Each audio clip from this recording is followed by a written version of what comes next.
لله وحده، والصلاة والسلام على من لا نبي بعده. أما بعد، قل بفضل الله وبرحمته فبذلك فليفرحوا هو خير مما يجمعون. حقيقة أيها الإخوة، فضل الله ورحمة الله علينا كبيران. اجتماع الطيب المبارك اللقاء الآباء والإخوة الكبار الذين يذكرون بالزمن الجميل. سبحان الله، شفت الدكتور وليد، شفت الشيخ عبد الرحمن صغير بالسن، شنو الشيخ مختار اللاوي، أستاذ عارف، الجميع سبحان الله. يعني هذه الذكريات لما كنا صغار كنا نشوفهم كانوا شباب مثلنا.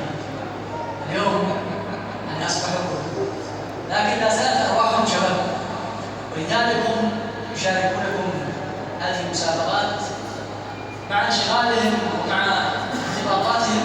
يقول لك لابد اني الم الصف، اجمع الاخوه، اكون قدوه حسنه لبقيه الشباب، لاننا نستطيع ايها الاخوه ان نجتمع مهما فرقت بين الظروف والايام والاحوال والنزغات. نسال الله عز وجل ايها الاخوه الكرام ان يجمعنا دائما على خير. استاذ عبد الواسع والله شيبه، وان كان بودي تمام، لكن أيها الإخوة، حقيقة إن كانت كلمة أقولها وأنا أزعم أنها بإذن الله عز وجل في محلها، نهتم جميعا الإخوان الكرام في إصلاح خطوة صغيرة الحجم كبيرة الفائدة والأثر. إذا صلحت صلح الجسد كله، وإذا فسد الجسد كله، ألا وهي القلب. والله يا إخوة، يعني حقيقة إن وجدنا انتكاسات من تقهر عن الالتزام أو الالتزام أشوح إلى الدخول في مظاهر العبادات والتمتع بها، وجدنا أن العلة وأن المحك هو عدم الاهتمام بالعقيدة.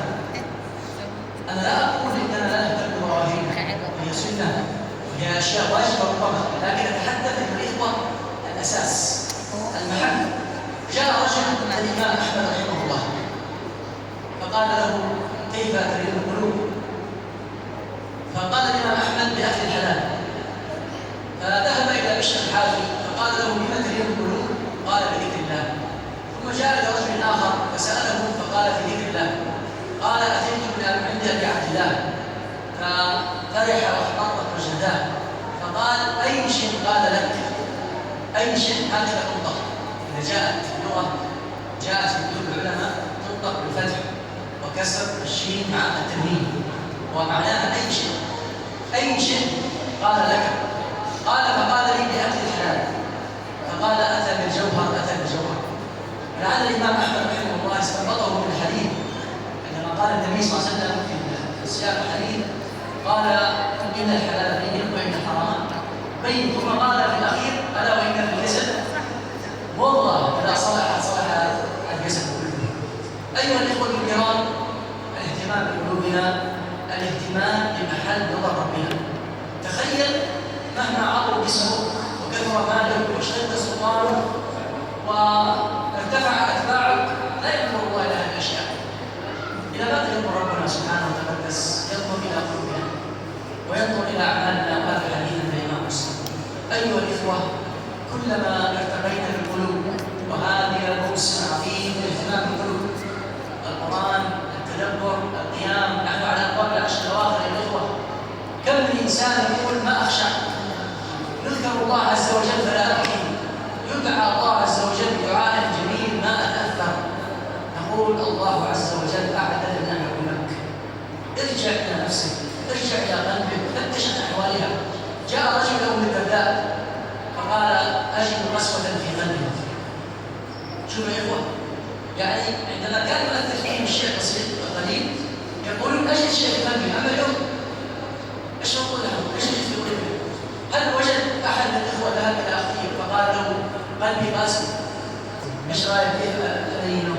أعطينا ذكر الله، صلي على النبي صلى الله عليه وسلم، اذكر الله، اقرأ القرآن، أعطينا موعظة. فقالت: داؤك داء عظيم، داء كبير، هذا خطير، مرض قلب.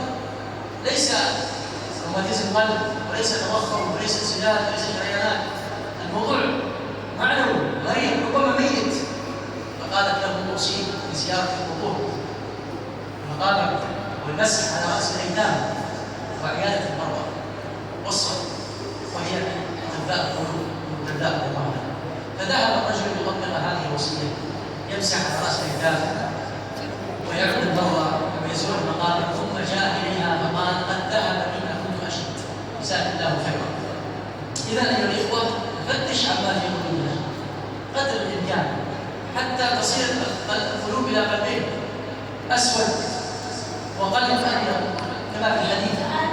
وربما القلب الاسود يعني لا يعرف معروفا ولا ينكر منكرا الا ما اتبع من هواه، او كما قال النبي صلى الله عليه وسلم. معصيه بعد معصيه، شهوه بعد شهوه، لذه بعد لذه، نظره بعد نظره، غيبه كريمه، جوارح لا القلب، عدم مراقبه الله عز وجل في السر والعلن، اهتمام بالمظهر بالانتصارات الوهميه، انا فزت انا انتصرت انا فلت انا ضغطت انا، ضيعنا الاساس وضيعنا المحك. فوجدنا هذا الجيل، يا ايها الاخوه المسلمون انتم النخبه، انتم القيادات في الصف الاول، منكم الائمه، منكم المدرسون، منكم المنشئون، منكم الفاعلون في المجتمع. الله في الجيل، الله في ازواجكم، في بناتكم، في اولادكم. احرصوا على ما في قلوبهم.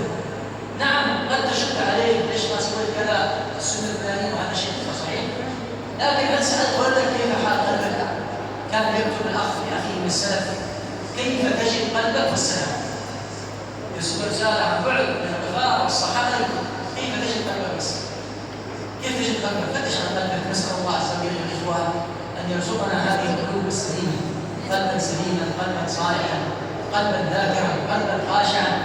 وكل الفاظ الدعاء في القلوب تعددت من الخشوع والسلامه ومن الصلاح. نسال الله عز وجل الاخوه ان يصلح قلوبنا وان يطهر قلوبنا من النفاق واعمالنا من الرياء. نسال الله منه وكرمه ان يجمعنا دائما على الخير والبر والتقوى، وان يؤلف بين قلوبنا، وان ينزل علينا رحمه من رحماته يلم بها شعثنا، يؤلف بها بين قلوبنا ويصلح بها ذات بيننا.